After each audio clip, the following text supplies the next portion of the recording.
नाम है हरिया, मैं काम करता हूँ बहुत बढ़िया, खाता हूँ खाना और रोज गाता हूँ गाना।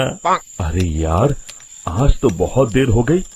इस खतरनाक जंगल को देखकर तो मेरे हाथ पैर ठंडे हो गए हैं। अगर मैं वक्त पर गांव नहीं पहुंचा तो मालिक बहुत नाराज हो जाएंगे।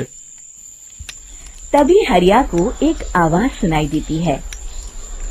सुनिए हरु जी। अरे, ये आवाज किसने दी? तभी हरिया को सामने कुछ दूर एक औरत खड़ी दिखाई देती है। अरे भाई, ये औरत अकेली इतनी रात को इस जंगल में क्या कर रही है? चलकर पूछना पड़ेगा।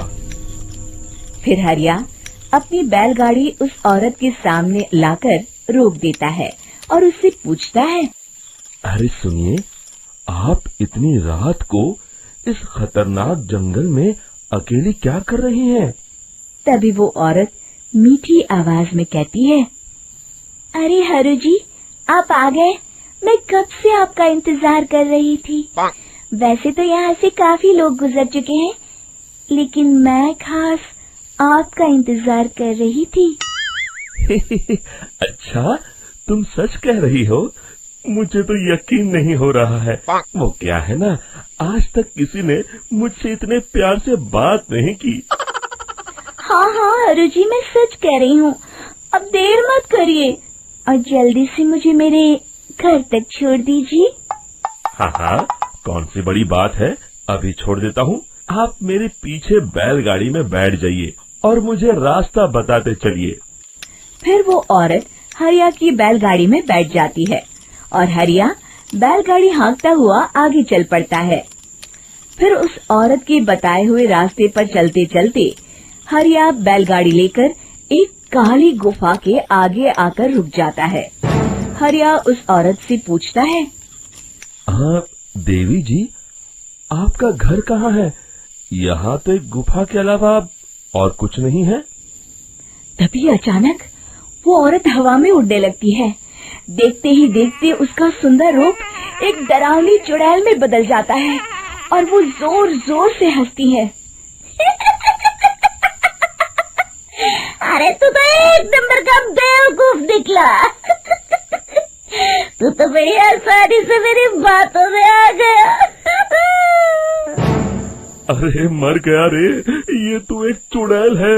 हे भगवान बचा ले, ये तो बड़ी डरावनी दिखाई दे रही है।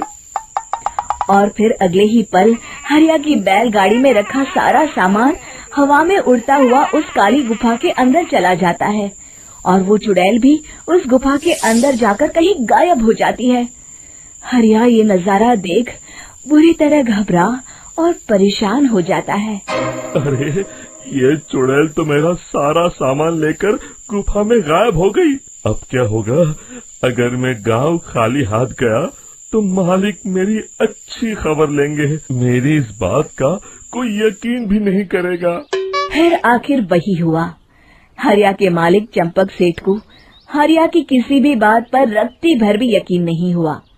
चंपक सेठ को लगा हरिया झूठ बोल रहा है और उसने ही लालच में आकर सारा सामान हड़प कर लिया है। फिर हरिया को बेईमान समझकर चंपक सेठ उसे काम से निकाल देता है। अगले दिन अपनी दुकान में परेशान बैठा चंपक सेठ गुस्से में बड़बड़ाता है। अरे, दुकान में तो सामान बिल्कुल भी नहीं है। अब मुझे ही शहर जाकर सामान लाना होगा। फिर वो अपनी बैलगाड़ी लेकर शहर चला जाता है। शहर से सामान लेकर जब चंपक सेठ वापस गांव लौट रहा होता है, तभी उसे एक आवाज सुनाई देती है। चंपक जी, ओ चंपक जी।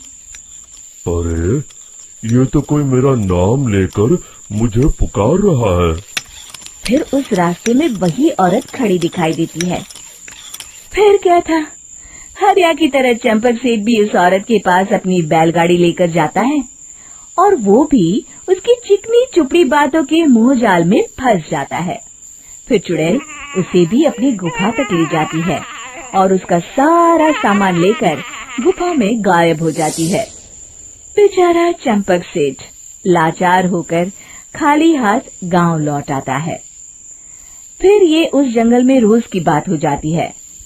जो कोई भी शहर से कुछ लेकर गांव की तरफ लौटता, वो चुड़ैल उसे बेवकूफ बनाकर उसका सारा सामान लेकर गुफा में गायब हो जाती। एक दिन हरिया एक लकड़हारे को उसी जंगल की तरफ जाते हुए देखता है। फिर हरिया उसे रोकते हुए कहता है, अरे भाई, क्यों अपनी मौत को दावत दे रहे हो? मेरी बात मानो, आगे जंगल में मत जाओ, वहाँ एक बड़ी भयानक चुड़ैल रहती है।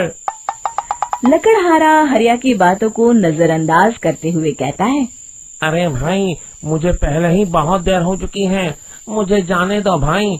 शाम तक लकड़ियाँ काट कर शहर के बाजार में बेचना है। तुम अपनी ये कहानी किसी फुर्सत में बैठे इंसान को सुनाओ, मैं तो चला। इतना कहकर लकड़हारा वहाँ से आगे जंगल की तरफ चला जाता है। फिर अगले दिन गांव के मुखिया के घर के बाहर बहुत सारे लोग जमा हो जाते हैं। तभी हाथ में कुल्हाड़ी लिए खड़ा लकड़हारा कहता है, अरे मुखिया जी, अब आप ही हमें बचाइए उस जंगल वाली चुड़ैल से। हमारा सारा काम तो शहर से ही होता है। अरे मुखिया जी, उस चुड़ैल की वजह से तो मैं पूरी तरह बर्बाद हो गया हूँ। हम सबको मिलकर उस चुड़ैल का कोई इलाज करना पड़ेगा। तभी भीड़ में खड़ा वीरा कहता है, आप लोग चिंता मत करिए, कल से वो चुड़ैल किसी को नहीं लूट पाएगी। मेरे पास एक बहुत अच्छी तरकीब है। तभी चंपक सेठ उसका मजाक उड़ाते हुए कहता है, अरे तेरा नाम वीरा है तो क्या हुआ? तूने अभी उस चुड़ैल को देखा नहीं है? जाकर अपना काम कर, बड़ा आया। तब मुखिया जी कहते हैं, नहीं नहीं चंपक सेठ, मुझे लगता है हमें इस लड़के को एक मौका देना चाहिए। फिर सभी गांव वाले मुखिया जी की बातों से सहमत हो जाते हैं और वीरा शाम को एक बैलगाड़ी में कुछ सामान लादकर उस जंगल की ओर चल देता है। वीरा, ओ वीरा, कहाँ जा रहा है? तभी वीरा मुड़ के देखता है, वही चुड़ैल एक औरत के रूप में खड़ी है। अरे बहन जी, मैं आपको ही ढूंढ रहा था। देखिए, मैं आपके लिए क्या लाया हूँ। हैं? अरे वाह, तो खुद मेरे लिए इतना सामान लाया है। तू ही अकेला गांव में समझदार है। जरा देखो, मैं भी खोल के, बड़े भूख लगी है। जैसे ही चुड़ैल उस सामान पर से कपड़ा हटाती है, एक भगवान शिव की तेज रोशनी उसके अंदर मूर्ति से निकलती है और चुड़ैल अपने असली रूप में आकर जलने लगती है।